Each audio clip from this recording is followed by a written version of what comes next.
अऊज़ु बिल्लाहि मिनश शैतानिर रजीम बिस्मिल्लाहिर रहमानिर रहीम तबारकल्लज़ी बियदिहिल मुल्कु व हुवा अला कुल्लि शैइन क़दीर। तबारकल्लज़ी बहुत बाबरकत वाली है वो ज़ात, बियदिहिल मुल्क जिसके हाथ में बादशाहत है, व हुवा अला कुल्लि शैइन क़दीर और वो हर चीज़ पर कुदरत रखने वाला है। यानी अल्लाह की तरफ इशारा किया जा रहा है कि अल्लाह की जो ज़ात है वो बड़ी बरकत वाली है और उसी के हाथ में तमाम चीज़ों की बादशाहत है। दुनिया की जितने भी प्लैनेट्स है, जितने भी जहान है, तमाम जहान, ऐसा नहीं सिर्फ जिस दुनिया में हम जी रहे हैं उसी की बादशाहत है, नहीं, तमाम जहानों की बादशाहत अल्लाह रब्बुल इज़्ज़त के हाथ में है।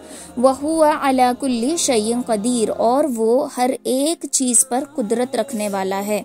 अल्लाह हर एक चीज़ पर कादिर है। अल्लाह के हुक्म के बगैर ना कोई पत्ता हिल सकता, ना कोई हवा चल सकती, ना सूरज निकल सकता। हर एक चीज़ निकलने से पहले, डूबने से पहले, चलने से पहले अल्लाह की इजाज़त लेती है। तो हर एक चीज़ पर कुदरत रखने वाला सिर्फ और सिर्फ अल्लाह है।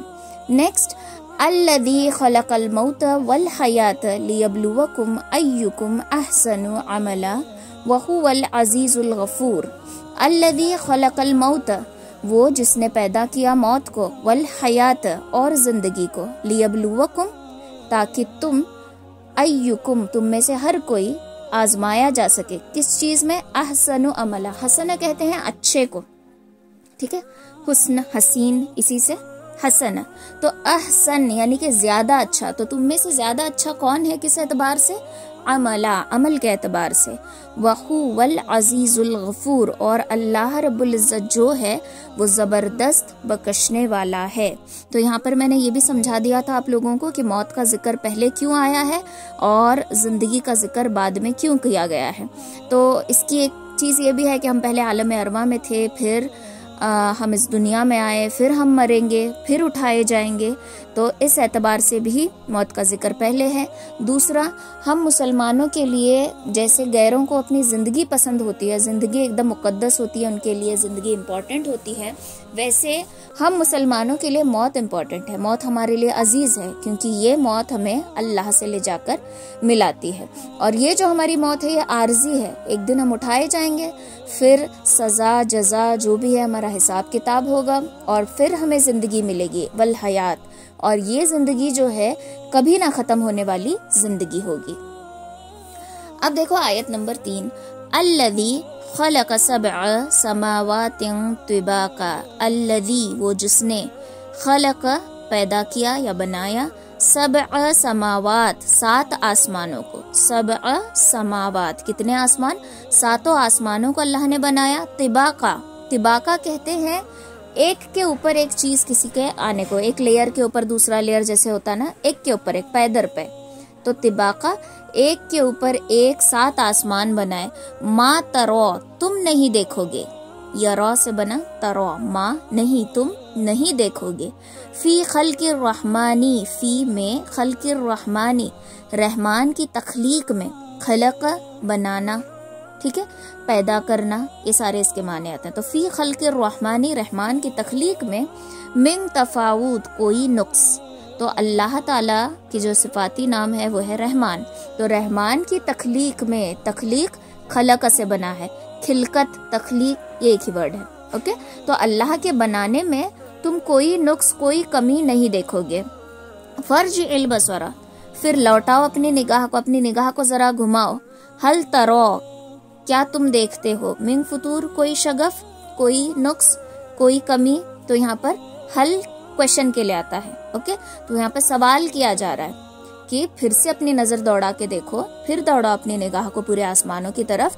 क्या तुम्हें कोई कमी, कोई ज्यादती, कोई दरार, कोई नुक्स, कोई अनइवननेस ऐसा कुछ नजर आता है? ठीक है, तो इंसान को कुछ भी नजर नहीं आता। अगर हम आसमानों की तरफ देखेंगे, नजर दौड़ाएंगे,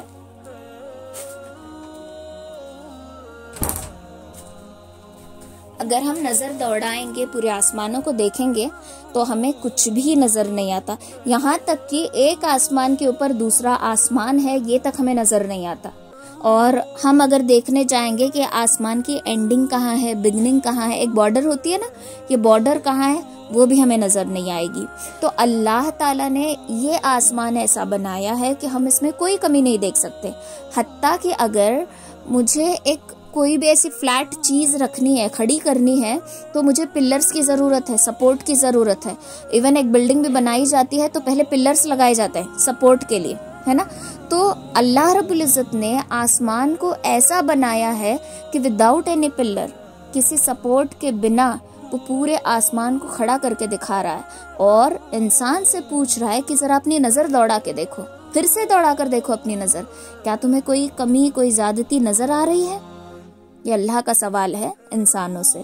तो बेशक हमें कोई कमी और ज्यादती नजर नहीं आ रही, कोई दरार नजर नहीं आ रही, कोई चूक नजर नहीं आ रही। अगर हम किसी की कंस्ट्रक्शन पर भी ऐब ढूंढने की नीयत, चलो कंस्ट्रक्शन छोड़ो, किसी इंसान के अंदर भी हम गलती पकड़ने की नीयत से उसको देखते हैं तो हमें कोई ना कोई गलती नजर आ ही जाती है। किसी बच्चे का पेपर करेक्शन करते हैं, इस इंटेंशन से हमने करेक्शन शुरू की है कि एक तो गलती पकड़ के रहूंगी, तो एक ना एक गलती मिल ही जाती है। तो अब अल्लाह यही कह रहा है कि गलती ही पकड़ो। क्या दिख रहा है तुम्हें कोई कमी नजर आ रही है? तो हमें कोई कमी नजर नहीं आ रही। तो अल्लाह की कुदरत की सबसे बड़ी निशानी आसमान ही है कि जो बगैर किसी सुतून के, बगैर किसी सपोर्ट के खड़े हैं और एक के ऊपर एक है। 7 लेयर्स हैं आसमान के और वो बगैर किसी सपोर्ट के खड़े किए गए हैं। फिर आगे की आयत में अल्लाह फरमाता है सुम्मा रजि'ल बसरा कर्रतैनी यंक़लिब इलैकल बसरु खासिअन व हुवा हसीर। सुम्मा रजी, फिर से लौटाओ। सुम्मा कहते हैं फिर को, इरजिई रुजू होना, ठीक है, फिर से लौटाओ। रुजू इसे कहते हैं लौट कर आने को, पलट कर आने को। तो सुम्मा रजिई, फिर लौटाओ। अल बसर, बसर कहते हैं निगाह को, तो फिर से अपनी निगाह को लौटाओ। कर्रतैन, कर्रतैन बार बार, यंक़लिब लौट कर आएगी, यंक़लिब बार बार लौट कर आएगी, इलैकल बसु, इलैकल बसर, तो तुम्हारी जो नजर है वो बार बार तुम्हारी तरफ लौट लौट कर आएगी। कैसे लौट कर आएगी? खासियों, जलील होकर, आजिज होकर, वहुवा हसीर, और वो थकी हुई होगी। यानी तुम आसमान में कमी ढूंढ ढूंढ कर थक जाओगे और फिर से बार बार अपनी नजर दौड़ा कर देखो, तुम्हें कोई कमी तो नहीं मिलेगी, लेकिन तुम्हारी निगाह शर्मिंदा होकर, आजिज होकर, थक कर वापस पलट कर आएगी। ऐसे होता है ना कि हमें किसी के अंदर कोई गलती पकड़नी है और हमें कोई गलती मिल ही नहीं रही, तो एट द एंड हम थक जाते हैं कि नहीं, इसकी तो कोई फॉल्ट हमें मिल ही नहीं रहा, तो थक कर हम शर्मिंदा होकर वहां से वापस आ जाते हैं। तो अल्लाह रब्बुल इज्जत यही कह रहे हैं कि फिर से अपनी नजर दौड़ा आसमानों की तरफ, बार बार दौड़ाओ, और हर बार तुम्हारी नजर जो है लौट कर आएगी। और किस हाल में लौट कर आएगी? थकी हुई, जलील होकर, आजिज होकर लौट आएगी। उसे कुछ ऐब, कुछ नुक्स, कुछ कमी, कुछ भी नजर नहीं आएगा। वलक़द ज़य्यन्ना अस्समाअ अद्दुनिया बिमसाबीह वजअलनाहा रुजूमन लिश्शयातीनी वअअतदना लहुम अज़ाबस्सईर। वलक़द, और तहकीक के, ज़य्यन्ना, ज़य्यना ज़य्यिनु, मुज़य्यिन सजाना, जीनत से बना है, ठीक है, ज़य्यन्ना, तो जीनत दी हमने या सजाया हमने या फिर खूबसूरती दी हमने या खूबसूरत बनाया हमने। किसको? अस्समा, यानी आसमान को। समा कहते हैं आसमान, समावात आसमानों की जमा, ओके। अस्समा आसमान, समावाती आसमानों की जमा, प्लूरल फॉर्म, ठीक है। अस्समा दुनिया, आसमान दुनिया के लिए, तो आसमान को हमने सजाया है किसके लिए? दुनिया के लिए। बिमसाबीह, चिरागों के साथ। तो आसमान को देखो, यहाँ तक स्टॉप करते हैं। आसमान को हमने सजाया है किस चीज के साथ? चिरागों के साथ। जब कोई घर हम सजाते हैं या रमजान आता है तो रास्तों पर सजावट की जाती है, तो ऊपर जो है लाइट्स के झालर लगाए जाते हैं खूबसूरत दिखने के लिए। तो वैसे ही अल्लाह रब्बुल इज्जत कहते हैं कि हमने आसमान को खूबसूरती दी है। किसके लिए? दुनिया को खूबसूरत बनाने के लिए, दुनिया के लिए। क्या चीजों से? बी मसाबिह, चिरागों के साथ। अब चिराग क्या क्या है? चिराग यहाँ पर चांद है, सूरज है, सितारे हैं, क्योंकि रात आए तो चांद और सितारे चमकने लगते हैं। और पूरा दिन सूरज चमकता रहता है। तो हमने आसमान को खूबसूरती दी है चिरागों के साथ। वजअलना, और बनाया हमने उनको, रुजुमल्लिश्शयातीनी, मारने की चीज शैतानों के लिए। वआतदना, और तैयार किया हमने, लहुम, उनके लिए, अज़ाबस्सईर। अब यहाँ पर थोड़ा सा ट्विस्ट है। जहाँ अल्लाह कह रहा है कि ये जो सितारे हैं, ये जो चांद सूरज वगैरह हैं, खास करके सितारों पर ज्यादा फोकस किया गया है यहाँ पर। तो इसको हमने बनाया किस लिए है? आसमान को सजाने के लिए, तो दुनिया वालों के लिए खूबसूरत चीज है। लेकिन आगे ये फरमा रहा है कि हमने बनाया इसको मारने के लिए। किसको? शैतानों को। तो सितारों को बनाया गया है शैतान को मारने के लिए। अब सवाल ये आता है कि किस तरीके से मारते हैं। आपने कभी देखा होगा टूटा हुआ सितारा? सितारा जब टूटता है तो स्ट्रेट गिरता है। मैंने भी 2-3 बार ही देखा अपनी लाइफ में, कभी देखा नहीं। तो बहुत सारे जो नॉन मुस्लिम्स होते हैं वो इसको लकी समझते हैं, है ना, और कुछ लोग इसे देखकर अपनी कोई विश मांगते हैं कि टूटता सितारा। लेकिन दर हकीकत ये क्या है? इन सितारों की टूट जब होती है जब इससे शैतान को मारा जाता है। तो शैतान को मारने के लिए इन चीजों को बनाया गया है। अब शैतान को अल्लाह क्यों मार रहा है? जब कोई शैतान अपनी शैतानियत में हद से ज्यादा उतर जाता है, बहुत ज्यादा सरकशी करने लगता है, तो अल्लाह ताला उसको मारते हैं। किससे? इन चिरागों से। ओके, तो ये एक इसमें है शैतान के एतबार से। दूसरा ये भी होता है कि शैतानी हरकतें यूजुअली रात को की जाती हैं। दिन के वक्त, दिन के उजालों में कोई शैतानी हरकत उतनी नहीं करता जितनी रात के अंधेरों में की जाती है। शैतानी हरकतें क्या क्या होती है? अगर कोई किसी क्लब या बार में जा रहा है, रात के वक्त जाता है। दिन को जाना कोई प्रेफर नहीं करता, रात को अच्छा लगता है। कोई शराब पीने के लिए जाता है तो रात को जाता है, क्योंकि उसको रात को मजा आता है। हाँ, अय्याशी का हर अड्डा खुलता है रात के वक्त। ये तो हो गया। फिर उसके बाद ये इसके सहर वगैरह के काम, जिन्नातों को कब्जे में करना और लोगों पर हुकूमत करने की कोशिश करना, शयातीन को बुलाना, नापाक इल्म सीखना, ये सारी चीजें रात को की जाती हैं। और ये नापाक इल्म सीखना तो इतना खतरनाक है कि इसमें हद दर्जा कुरान पाक की बेअदबी की जाती है। बहुत गंदे तरीके से कुरान की बेअदबी की जाती है, तब जाकर शैतान कंट्रोल में आता है। और आजकल तो ये चीजें बहुत आसान हो गई हैं, क्योंकि हमारे हाथों में यूट्यूब है और यूट्यूब से अर्निंग होती है। अब ये अर्निंग करने के लिए लोग हर सही गलत बुरी हर चीज दिखा देते हैं, और खास करके ये चीजें इस्तेमाल करते हैं नौजवान लड़के लड़कियों को वश में करने के लिए, या फिर लड़कियां किसी को अपने अंडर काबू में करने के लिए। तो जाहिर सी बात है ना कि अच्छी चीज से जल्दी इंसान बुरी चीज को लेने लगता है। तो ये सारी चीजें देखकर वो दिखाता है ना कि वो थंबनेल होता है कि ये अमल करो महबूब तुम्हारे कदमों में। पता नहीं वो कैसा अमल होता है कि कदमों में आ जाए। तो ऐसी चीजें तो ये फौरन हमारा अटेंशन ले लेती हैं। अब कोई लड़का किसी लड़की को प्रपोज करता है, लड़की नहीं मान रही, तो उसको ये अमल आसान लग जाता है। अब वो अमल करते करते वो इस हद तक गलत कामों में निकल जाता है कि फिर उसके अंदर से कुरान, आयत, ये सारे अदब निकल जाते हैं। ये बहुत खतरनाक चीज है जिसमें खास करके हमारी जनरेशन आज मुब्तला है। ये नजरबंदी करना, ये सारी चीजें यूट्यूब पे सिखाई जा रही हैं। तो ऐसे कंटेंट्स हमें देखने ही नहीं चाहिए। तो ये सारी चीजें अक्सर रात में की जाती है। ठीक है, तो रुजुमल्लिश्शयातीनी, शैतानों को मारने के लिए बनाया। वआतदना लहुम अज़ाबस्सईर, और तैयार किया है उनके लिए जलने का अजाब। कैसा अजाब? सईर कहते हैं जलने का खतरनाक अजाब जो है वो तैयार किया गया है। तो शैतान के लिए भी अजाब है और शैतानी हरकतें करने वालों के लिए भी अजाब है। कैसा अजाब? जलने वाला अजाब।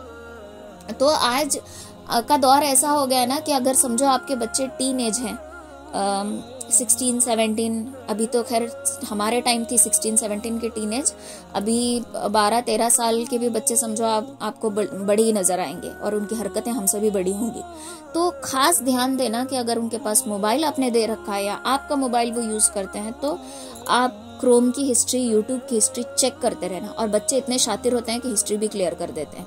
कि कोई सबूत ही बाकी ना रहे। तो ये आपकी बहुत अहम जिम्मेदारी बनती है कि बच्चों पर खास ध्यान देना कि what they are using and what they are not. ये बहुत ज़रूरी है, क्योंकि बहुत गलत चीज़ें जो है वो खास करके बनाई जाते हैं। लोग बनाते क्यों हैं? उनके व्यूज ज़्यादा आएंगे, व्यूज ज़्यादा आए, फॉलोवर ज़्यादा हुए, सब्सक्राइबर ज़्यादा हुए, तो यूट्यूब उनको कमाई, अर्निंग देगा। तो ये अर्निंग करने के लिए सही गलत सब कुछ, वज़ाइफ भी, जब कोई वजीफा आप देखते हैं तो पहले ये देखें कि बताने वाला सही है कि नहीं तो कोई भी इंसान चेहरे पे ऐसी दाढ़ी लगाता है और अलग अलग अमल बोलने लगता है, और वो चीज़ें कभी कभार उल्टा असर कर जाती हैं। अच्छा ये तो छोड़ो, ये वश में करना, ये सुई चुभा दो, ये कर दो, ये सारी चीज़ें तो पढ़कर ही गलत लगता है। लेकिन कुछ आयतें भी ऐसी होती हैं कि इंसान अगर उसको पढ़ ले और वो हक पर नहीं है, मसलन सूरत मुज़म्मिल का एक वजीफा था, उसमें क्लियरली लिखा रहता है कि अगर आप हक पर हो तो ही यह अमल करना, अगर आप 1% भी हक पर नहीं हो तो यह अमल उल्टा फिर सकता है, मतलब मुसीबत आ सकती है।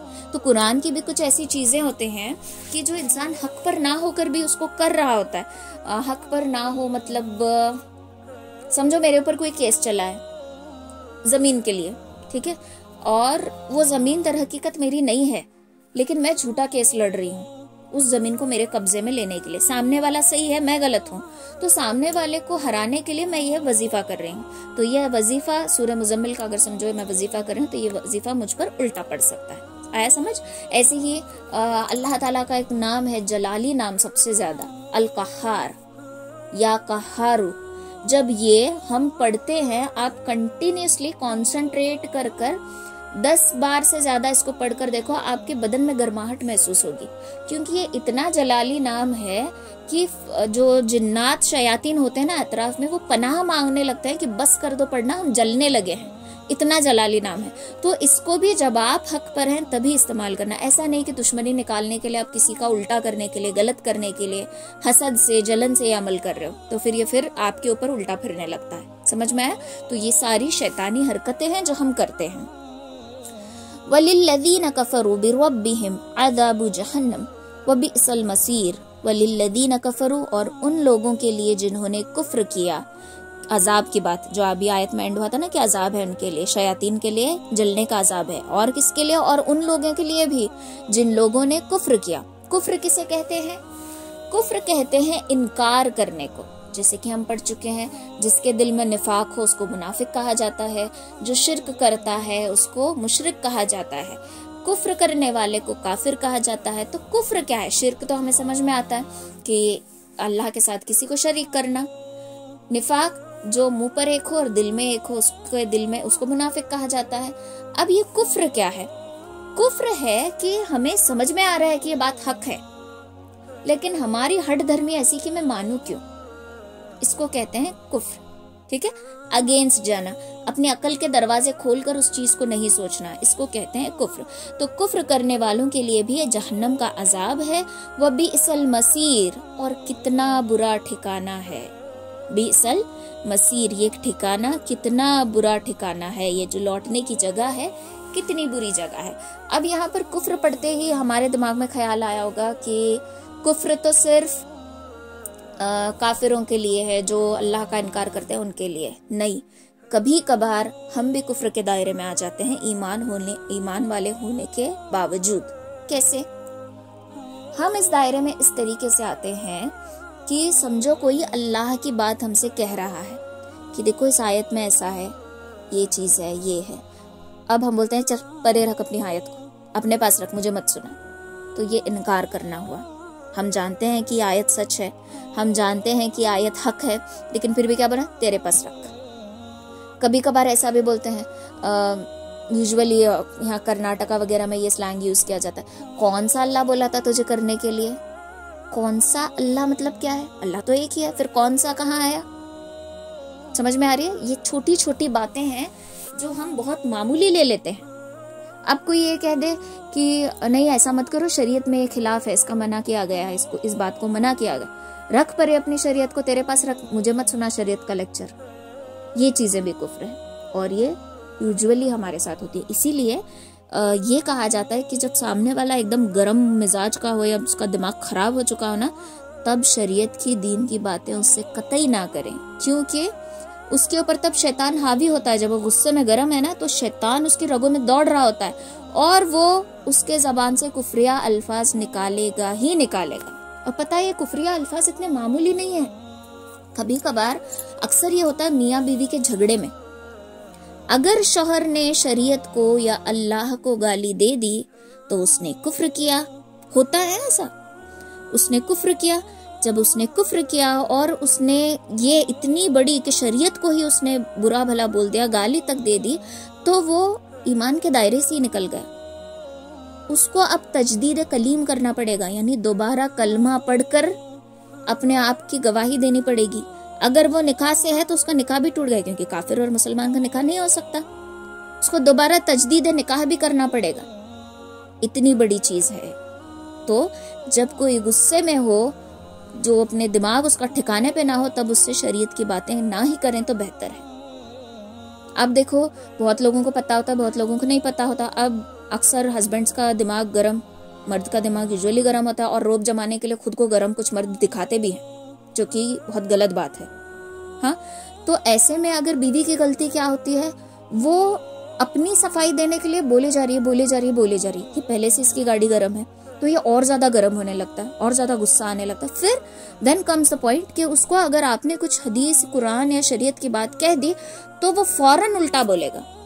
अब दोनों मियाँ बीवी को पता नहीं है कि ये तजदीद कलीम करना पड़ेगा। मैंने कुफरिया अल्फाज कह दिया ऐसे जो बहुत भयानक अल्फाज थे। अब मुझे दोबारा निकाह भी करना पड़ेगा, दोबारा कलमा भी पढ़ना पड़ेगा। उसको मालूम नहीं, गुस्सा खत्म हो गया, झगड़ा खत्म हो गया, 2 दिन नाराजगी रही, खत्म, वैसे ही रह रहे हैं। तो अब ये जिंदगी क्या हो गई? हराम की जिंदगी हो गई। तो बारीक बारीक बातों पर ध्यान देना। इसीलिए कहा जाता है कि जब हस्बैंड एंड वाइफ में झगड़ा हो, एक आग बन रहा है तो दूसरा पानी बन जाए। दोनों आग बनेंगे तो आग भड़केगी, एक पानी बनेगा तो आग बुझ जाएगी। और अक्सर मियाँ बीवी के झगड़ों में ही कुफरिया अल्फाज जबान से निकलते हैं। यहाँ तक कि मसाइल में ये भी आता है कि जा तुझे छोड़ दिया, जा तू मेरे ऊपर हराम है, एक तलाक पड़ जाती है। और इंसान के, मर्द के अकाउंट में सिर्फ 3 तलाकें होती हैं। समझो 3 कॉइन है, पूरी जिंदगी उसको 3 कॉइन ही इस्तेमाल करने हैं, और इसका कोई रिफंड भी नहीं होता। अगर समझो एक बार उसने, उसके गुस्से में उसके मुंह से तलाक निकल गया, उसने रुजू कर लिया, उसको एहसास हुआ मैंने गलत किया, तो एक तलाक तो पड़ गई। मतलब अकाउंट में से तुम्हारे एक कॉइन खर्च हो गया, 2 ही बचा। अब इन 2 को बहुत संभाल के इस्तेमाल करना पड़ेगा। तो ये शरीयत के खिलाफ बोलना, कुफरिया अल्फाज लेना और गुस्से में कुछ भी बोल देना मामूली बात नहीं है। हम इनको मामूली लेकर चलते हैं, लेकिन बहुत बुरी बात होती है। ओके, तो इन चीज़ों पर ध्यान देना कि कुफरिया अल्फाज हमारे ज़बान से ना निकले। काफिर सिर्फ वो नहीं जो अल्लाह का इनकार करे, कभी कभार ईमान होने के बावजूद भी हमारे मुंह से कुफरिया अल्फाज निकल जाते हैं। व इज़ा उल्कू फीहा समिअू लहा शहीक़न व हिय तफूर। व इज़ा उल्कू, और जब वो डाले जाएंगे, फीहा उसमें, समिअू सुनेंगे, लहा वास्ते इसके, शहीक़न चिल्लाना, व हिय तफूर और वो जोश खा रही होगी। ठीक है, जब वो डाले जाएंगे इस जहन्नम में, इस बुरे ठिकाने में, तो वो सुनेंगे, क्या सुनेंगे? शहीक। शहीक कहते हैं ऐसा चीखना कि इरिटेट हो जाए इंसान। गधे की चीख को भी शहीक कहा जाता है। दुनिया की सबसे बुरी आवाज गधे की आवाज कही जाती है, इसको भी शहीक कहा जाता है। मतलब एग्जाम्पल समझो, आपकी तबीयत ठीक नहीं है, बुखार है, इस सर में दर्द है, और घर में इतनी आवाज कि आप फ्रस्ट्रेटेड हो रहे हैं, आप इरिटेट हो रहे हैं, आपका सर गर्म होने लगा कि बंद करो ये आवाज, मेरे से नहीं सहा जा रहा। तो वैसी चीख सुनाई देगी जब उसमें डाले जाएंगे, यानी जहन्नम वैसी चीख मारती रहेगी, इतनी खतरनाक। तो इंसान पहले ही फ्रस्ट्रेटेड रहेगा कि मेरा ठिकाना जहन्नम है, ऊपर से ये चीख उसको और बेचैन कर देगी, वो और फ्रस्ट्रेटेड हो जाएगा और ज्यादा डर जाएगा, और वो जो जहन्नम होगी वो जोश खा रही होगी, है ना। जब आखिरत के दिन पर जन्नत और जहन्नम, ये सूरतुल फज्र में हमने पढ़ा था कि दोनों को लेकर आएंगे, जन्नत भी होगी, जहन्नम भी होगी। जहन्नम को 70,000 फरिश्ते 70,000 जंजीरों से जकड़े हुए होंगे, बिकॉज वो उनके होल्ड में नहीं, मतलब काबू में नहीं आ रही होगी, और वो अपने आपे से बाहर रहेगी और बोलेगी कि कहाँ है वो लोग जिनकी वजह से आज तक मुझे भड़काया गया है, जल्दी से उनको मेरे अंदर डालो ताकि मैं शांत हो जाऊं। ठीक है, वो जोश खा रही होगी और इतनी बुरी बुरी चीखने की आवाज आएगी कि इंसान जो है वो फ्रस्ट्रेटेड हो जाएगा। तकादु तमय्यज़ु मिनल गैज़ कुल्लमा उल्क़िय फ़ीहा फ़ौजुन सअलहुम खज़नतुहा अलम यातिकुम नदीर। तकादु करीब है कि तमय्यज़ु फट जाए मिनल गैज़ गजब से, गुस्से से, कुल्लमा जब कभी, उल्क़िय फ़ीहा डाली जाएगी उसमें, फ़ौजुन कोई फौज, कोई ग्रुप, लोगों का कोई गिरोह उसमें जब डाला जाए, सअलहुम पूछेंगे उनसे, खज़नतुहा उनके दारोगा, जो जहन्नम के दारोगा होंगे वो उनसे पूछेंगे क्या, अलम यातिकुम नदीर, कि तुम्हारे पास कोई डराने वाला नहीं आया था, तुम यहाँ इस ठिकाने में कैसे आ गए। ठीक है, तो जब उसमें डाले जाएंगे तकादु तमय्यज़ु मिनल गैज़, करीब है कि फट जाएगी वो गजब से, वो गुस्से से फट, मतलब इतनी भयानक चीख आ रही है, इतना वो जोश मार रही है, ऐसा लग रहा है कि गुस्से से वो फट जाएगी। हम बोलते हैं ना कि मेरा सर फट रहा है, मुझे बहुत गुस्सा आ रहा है। कभी कभार तो गुस्से में इंसान खुद को ही मार लेता है, इतना गुस्सा आ जाता है, कभी चीजें उठा के फेंक देता है, इतना गुस्सा, तो फट जाएगी। तो अनकरीब ऐसा लग रहा है कि फट जाएगी गुस्से से। कुल्लमा उल्कू फीहा, जब कभी उसमें डाली जाएगी फौज, एक ग्रुप लोगों का जब उसमें डाला जाएगा तो वो गुस्से से फट जाएगी। यूं लगेगा, सअल कहते हैं सवाल करने को, सअलहुम उनसे पूछेंगे, कौन पूछेंगे, खज़नतुहा जो जहन्नम के दारोगा होंगे, पहरेदार होंगे, वो उनसे सवाल करेंगे, अलम यातिकुम नज़ीर। नज़ीर कहते हैं मोहब्बत से डराने वाले को, तो मोहब्बत से डराने वाला कौन है, नबी हैं। जितने भी अंबिया कराम गुजरे हैं वो अपनी कौम को मोहब्बत से ही डराया करते थे ना, वार्निंग नहीं देते थे, प्यार से दीन की तरफ खींचते थे। तो ये फरिश्ते जो जहन्नम के दारोगा होते हैं वो क्वेश्चन करते हैं कि तुम्हारे पास कोई डराने वाला नहीं आया था, तुम इतनी आसानी से ऐसे ठिकाने में कैसे आ गए। ठीक है, अक्सर कुरान पाक में आपने पढ़ा होगा मुबश्शिरन व नज़ीरा, नबियों के बारे में आता है मुबश्शिरन व नज़ीरा। तो ये नबी कैसे हैं, मुबश्शिरन खुशखबरी देने वाले, व नज़ीरा और मोहब्बत से डराने वाले। तो ये मोहब्बत से डराने वाले हैं, इनके डराने में कोई दादागिरी, कोई धमकी नहीं है। जैसे डराने वाला कोई गुंडा हो तो उसमें धमकी देता है, इनका डराना वैसा डराना नहीं है, ये मोहब्बत से तुम्हें डराते हैं। क्यों, ताकि तुम गलत रास्ते से अच्छे रास्ते पर आ जाओ। अब नबियों का सिलसिला तो खत्म हो चुका है, आखिरी नबी की उम्मती हम हैं, हमारे पास कोई नबी, कोई फरिश्ता तो नहीं आ सकता। हमें कोई मोहब्बत से डराने वाले हैं तो उलमाए कराम हैं, अल्लाह का दीन जानने वाले हैं। तो जब कोई दीन की बात कही जाए, भले ही वो बात आपको मालूम है पहले से, अब अगर समझो मैं तो उतनी अच्छी नहीं हूँ, लेकिन फिर भी एग्जाम्पल अगर मैं बता रही हूँ अद्दीनु युस्रुन, तो आप बोलोगे नहीं ये हमें मालूम है, दूसरी बताओ। तो अगर आपको ये चीज पता भी है, जब कोई दीन सिखाने वाला आपको बता रहा है तो आप उसको सर झुकाकर सुनो, जैसे पहली बार सुन रहे हो। और पता है ये अदब की खूबसूरती क्या होगी, जब हम सर झुकाकर मतलब ऐसा नहीं कि एकदम यही हो जाओ, मतलब ये कि अदब और एहतराम से जब हम उस चीज को सुनेंगे, उसमें एक और नई बात हमें सीखने को मिलेगी। खास करके ये चीज होती है सूरतुल यूसुफ के साथ, या फिर कससुल अंबिया में यूसुफ अलैहिस्सलाम का जो किस्सा है, आप उस किस्से को जितनी बार पढ़ोगे उतनी बार एक नई बात आपके दिमाग में आएगी। ये खूबसूरती है उसकी, इसीलिए उनके किस्से को अहसनुल कसस कहा गया, सबसे ज्यादा अच्छा किस्सा। ठीक है, तो जब भी कोई दीन की बात बताने वाला कोई बात बता रहे, नहीं मुझे मालूम है, मुझे नहीं करना, तो ये चीजें नहीं करना, तो ये भी क्या आता है, इसी में शुमार हो जाता है कि तुम्हारे पास कोई आया नहीं बताने वाला, कुरान को समझाने वाला, हदीस को समझाने वाला कोई नहीं आया था तुम्हारे पास, ये फरिश्ते सवाल करेंगे। तो इसके लिए जब भी कोई दीन की बात मिल रही है, जहां से मिल रही है, कहीं से भी मिल रही है, अगर वो बात सही है तो उसको ले लो। सही मैं इसलिए बोल रही हूँ क्योंकि आजकल कैसा हुआ है, हर कोई यूट्यूब देखकर आलिम बन चुका है, हर कोई ऑनलाइन क्लास लेकर आलिम बन चुका है, और बाकी वाले जो 4-5 साल मदरसे में सर खपा कर आए, उनकी कोई वैल्यू नहीं रहती। ये चीज हो रही है, हर कोई अपने आप को होशियार समझता है, ना मसला मालूम होता, ना मसाइल मालूम होते, ना ए मालूम होता, ना बी मालूम होता, बीच का निचोड़ ले लिया और बात बता दी, तहकीक नहीं की उस पर, और हम उन पर आंख बंद करके भरोसा कर लेते हैं। ठीक है, तो जब भी कोई बात हमने सुनी तो थोड़ी बहुत तहकीक भी कर लें कि ये वाकई सच बता रही है क्या नहीं, ऐसा है भी क्या नहीं। इससे दो बातें होंगी, एक तो ये कि बात गलत है तो आप दूसरों की भी मदद कर सकोगे, दूसरा ये कि आप तहकीक करने के एतबार से आपको इल्म हासिल होगा। ठीक है, तो ऐसा नहीं कि यूट्यूब से ही दीन में लेना है, गूगल से बहुत सारे यहूदी साइट्स होते हैं इस्लामिक नाम से जिसमें बहुत गलत बातें भी बताई जाती है। अभी रिसेंटली इंस्टाग्राम पे मेरा बिजनेस अकाउंट है ना, एक लड़की आयशा रहमान नाम था उसका, ठीक है, उसने मुझे बोला कि लानत है तुम मुसलमानों पर, हिजाब बांधकर पेंगुइन की तरह घूमती हो, और नऊजुबिल्लाह लानत है, नबी सल्लल्लाहु अलैहि वसल्लम का नाम लिया उसने और बहुत गंदी गंदी बातें बताने लगी। पहले मुझे लगा कि ये मुसलमान नहीं होगी, इसलिए मतलब मुसलमान का नाम लेकर ये बोल रही होगी, लेकिन वो थी मुसलमान। और उसके पोस्ट जब मैंने देखे सारे इस्लाम के खिलाफ, और वो दलील देती है। कैसी दलील? हदीस के टुकड़े को उठाती है और खास करके इंग्लिश वर्जन लेगी, उर्दू वर्जन नहीं लेगी।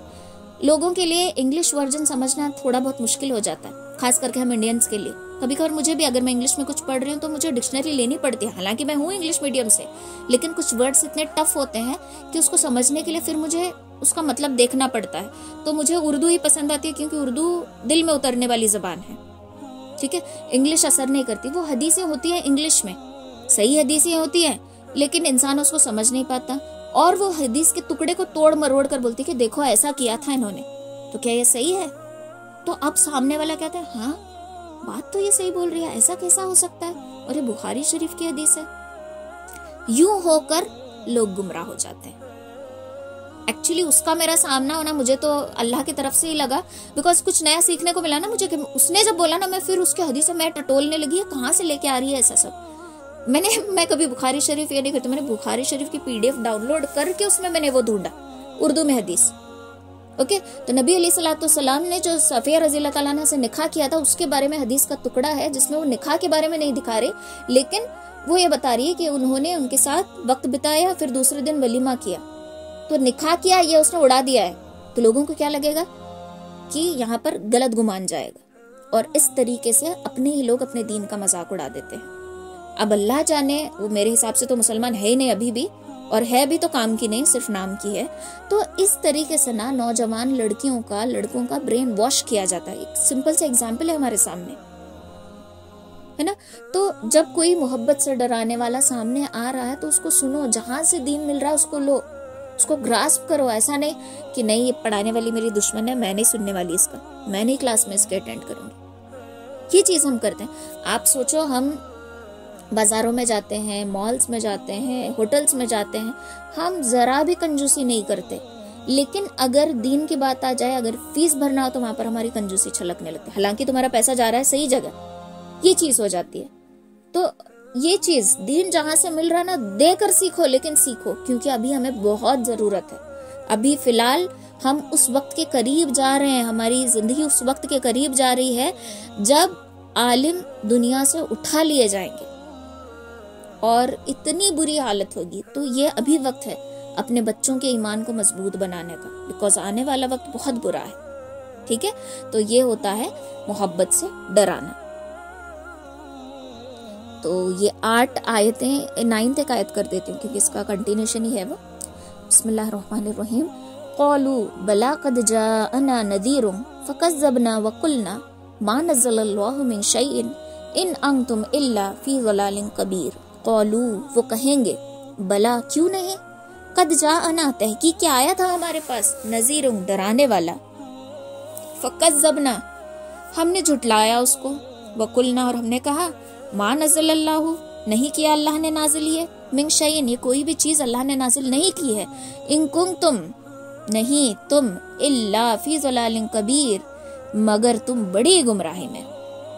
ठीक है, वो जो जहन्नम में जा रहे होंगे, गिर रहे होंगे, जब उनको दारोगा बोलेंगे तुम्हारे पास कोई डराने वाला नहीं आया था तो जो तुम यहाँ आ गए, कैसे बेवकूफ हो तुम, तो बोलेंगे कि क्यों नहीं आया था ना हमारे पास डराने वाला, लेकिन हमने बोला कि ये जो तुम बता रहे हो ये अल्लाह की तरफ से नाजिल किया हुआ नहीं है, ये सारा झूठ है, हमने उसको झुटला दिया।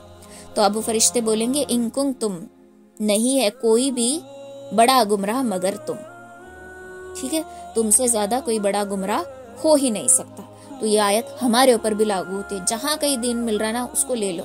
जरूरी नहीं मेरा दिमाग कमजोर है, मुझे याद नहीं होता, नहीं हो रहा ना याद, मत करो याद, लेकिन सुनो तो सही। अभी समझो आपको ये सूरत याद नहीं हो रही, कोई बात नहीं, पढ़ते वक्त ये मीनिंग्स आपके दिमाग में घूमेंगे। जब आप कुरान खोल के भी पढ़ोगे तो ये मीनिंग आपके दिमाग में घूमती रहेगी। तो क्या फायदा हुआ, भले ही मुझे हिफ्ज नहीं लेकिन मेरी समझ में तो है ना। जब आप अब देखो ये 9 आयतें हैं, जब आप पढ़ती रहोगे ना तर्जुमा आपके दिमाग में घूमता रहेगा। ये खूबसूरती होती है दीन का इल्म हासिल करने की। ठीक है, तो नहीं याद हो रहा, धीरे धीरे याद करो। 3 महीने चलो, 4 महीने ले लो, याद करो, अपने सहूलियत के हिसाब से याद करो। मैंने तो ऐसे ही 2-3 महीने का टाइम दे दिया था मेरे हिसाब से। ठीक है, आपकी जैसी सहूलियत आप वैसे याद करो। प्रेशर नहीं डालूंगी मैं, और ऐसा भी नहीं कि उसका फिर एक्स्ट्रा पे करना, ऐसा कुछ भी नहीं है। प्रेशर मैं बिल्कुल भी नहीं डालूंगी। जब आपकी सहूलियत से याद होता है याद करो, लेकिन ऐसा भी नहीं कि सहूलियत से बोल रहे हैं तो आराम से याद करें, छोड़ कल याद करेंगे, कल याद करेंगे, हल्के में मत लो। मुझे करना है, ये जिद लेकर पकड़ कर बैठो। फिर आपका दिमाग आपको जितना अलाउ कर रहा है उतना कर लो। ठीक है, सुस्ती मत करो। एक होता है सुस्ती करना, एक होता है कोशिश करना। कोशिश करो, सुस्ती मत करो। ठीक है, होगा आपसे, ये हो ही नहीं सकता कि कुरान हमारे दिमाग में ना आए। गाना सुनाए कभी कोई, जब उसकी म्यूजिक भी लगती है तो हमारे जबान पे लिरिक्स आ जाते हैं, है ना। तो वैसे ही कुरान जब हम सुनेंगे तो आगे की आयत हमारे जबान पे आना। जब हम शैतानी चीजों को अपने जबान पर बिना हिफ्ज किए याद रख सकते हैं तो कुरान इससे पहले हमें याद होना चाहिए। ठीक है, वजू करके हिफ्ज करने के लिए बैठ जाओ, आधा घंटा दे दो अपने लिए, याद करो, फिर बुक क्लोज करो, याद करो। कुछ लोगों का ये भी होता है कि याद करने के बाद अगर उसको लिखें तो याद हो जाती है। ये भी ट्राई करके देखो। अगर याद, मेरा ऐसा होता था, याद करने के बाद बिना देखे मैं जब लिखती थी ना उसको तो मुझे अच्छे से याद हो जाता था। फिर बाद में, अभी तो वो आदत छूटी है, अब मैं नमाज में पढ़ती हूँ तो फिर रिवाइज हो जाता है। तो कोशिश करो, मैं उम्मीद मत छोड़ो कि मेरे हाथ से नहीं होगा। बहुत कोशिश करने के बाद भी अगर नहीं हुआ तो अल्लाह पर छोड़ दो। अल्लाह कम से कम कोशिश करने वालों में तो शुमार करेगा ना हमारा। ये अपने आप से एक जिहाद है। जिहाद ये नहीं कि तलवार लेकर मैदान जंग में उतरे, जिहाद कोशिश करने को कहते हैं। तो ये एक जिहाद है जो आपको करना है। ठीक है, कोशिश करो। मैं प्रेशर नहीं डाल रही, हफ्ते में 2 आयतें नहीं हो रही, 1 आयत करो। जिनको हो रही है 2 आयतें उनको करने दो। ये मत सोचो कि वो आगे गए मैं पीछे हूँ, ये इसका टेंशन मत लो। कोशिश करते रहो, इंशाल्लाह हो जाएगा। ठीक है, आज के लिए इतना काफी है। इसके इंपॉर्टेंट क्वेश्चंस जो है मैं वो सेंड कर दूंगी, रिकॉर्डिंग भी इंशाल्लाह सेंड कर दूंगी। रिकॉर्डिंग दोबारा सुनना, फिर आंसर्स जो भी है